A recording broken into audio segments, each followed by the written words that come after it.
After Jesus was crucified, died, and buried, why did he descend into hell? I'll give you a little bit of insight. We've been doing Ask Anything in ABC for quite a few years now.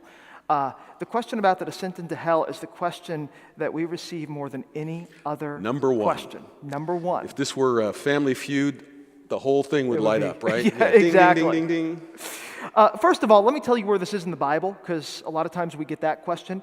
It is in 1 Peter chapter 3. I'll begin reading at verse 18.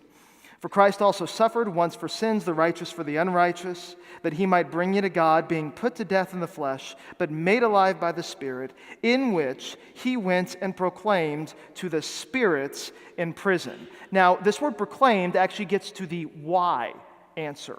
In Greek, the word proclaimed is the word kerisso. This was a word that was used in the ancient Olympic Games to announce a victor. When somebody won a competition, they'd get a little laurel wreath crown, and the person who would announce their victory would kerisso their victory. He would proclaim their victory, and he would say, "This man is the winner." And that explains what Jesus is doing when he descends into hell. Remember, Satan thought that he had the best of Jesus. But when Jesus dies, he lets Satan know differently through his descent into hell. He makes sure that everyone knows that sin and death and the devil has been defeated because his death has given way to his resurrection from the dead into life. And so he's proclaiming victory. That is why he descends into hell, to proclaim victory over hell. Well, it's the same reason why we continue to celebrate Easter.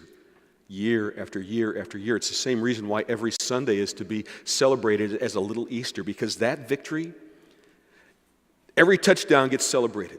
Every home run gets celebrated. Every great moment gets celebrated. But the greatest moment that should be celebrated, and that was celebrated in the presence of those captive in hell, and the victory that should be celebrated every day in our lives, is Jesus' victory over sin, death, and the devil.